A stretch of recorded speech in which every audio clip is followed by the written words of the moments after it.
10-year note yields continue to trade this narrow range. Going back over the last 3 weeks, we've seen a range of 155 to 170. Today we come in on an early close at about 159, so we are edging ever so lower, despite the fact that we got some of the strongest, highest inflation data via the personal consumption expenditures number, one the Fed looks at very closely, the highest in decades. So while we're seeing inflation push higher, it's not pushing yields higher. Yields, however, seem to be listening to what the Fed is saying, and that a lot of these inflationary pressures are merely transitory, meaning they will come and they will go as quickly as they came once the dust settles. So the market clearly listening to the Fed, heeding its suggestions, and not necessarily trading on the data itself. So a very interesting set of events here as we see the buildup of higher inflation, yet yields trimming ever so lower.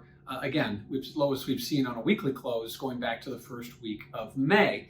Now, what does this mean for volatility? Well, if you check out that CVol index over at cmegroup.com, you'll notice that, again, as yields go lower, volatility goes lower as well. And we're seeing just that. Very directional with yields.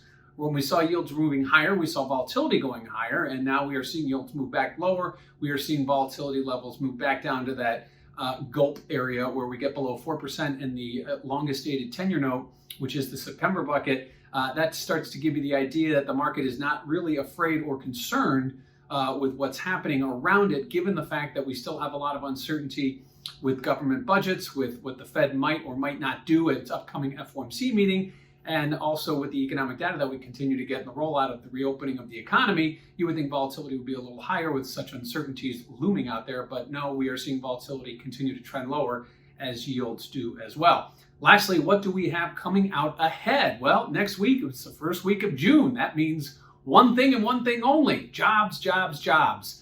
The market will be very focused on the May employment report, given what they saw at the April report last month. Recall, we were expecting 1 million new jobs and unemployment to go down to 5.9%. Well, what we got was about 260,000 new jobs, and unemployment went up to 6.1%. So clearly, the market doesn't want a repeat of what it saw last month. We're expecting about 650 to 700,000 new jobs and unemployment to trim lower back below 6% again. But again, these are expectations. And what we saw last month was expectations aren't always reality. As a sideshow, we also get Mr. Powell, the Fed chair, speaking prior to the non-farm payroll report on Friday morning, not talking about economic policy, but will be joined by ECB President Lagarde about climate change. So certainly anything can come when you get heads of central banks talking about any topics, something to keep an eye on prior to the non-farm payroll report on Friday. We also get the Beige Book next week, which indicates that we have an FOMC meeting coming up in June.